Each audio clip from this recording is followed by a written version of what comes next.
It's no secret that the student housing market is a lucrative prospect for landlords. For this academic year, student rental prices increased by a record high 8% in the UK. Now you would hope that these increased prices would include adequate living standards. However, here in Crooksmoor, one of Sheffield's most popular student areas, this wasn't the case.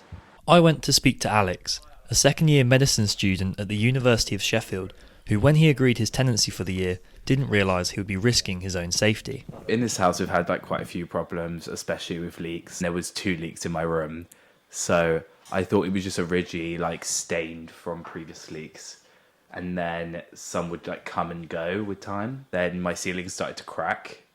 After seeing some minor cracks, it started to kind of concave in. This is the footage of Alex's room once the debris had stopped falling from his ceiling.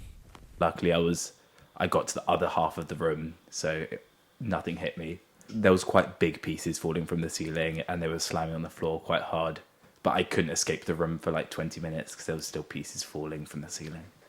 Alex then told me that the previous tenant had their bed placed in what could have been a fatal position.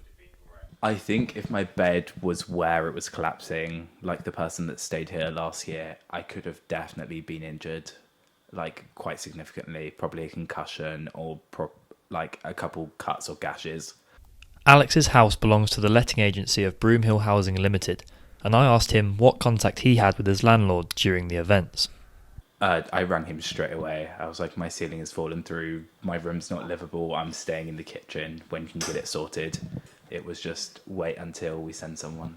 I then asked Alex if he received any compensation from his landlord.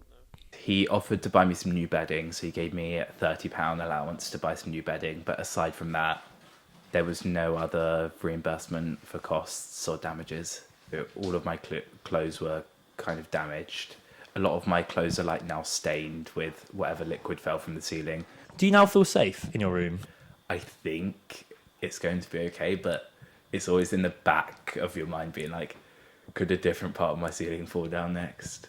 The apathy of landlords to their tenants, they don't really care. We are just a business for them, and the fact that I slept on the sofa for 2 days and then didn't have my room fully fixed for another month was a bit confusing to me. Thankfully, in this instance, no one was injured. However, things could easily have been very different. Throughout the UK, insecure infrastructure like Alex's ceiling could be ready to cause damage at any time. Is it time that the landlord's raised prices were matched with a raise in living standards?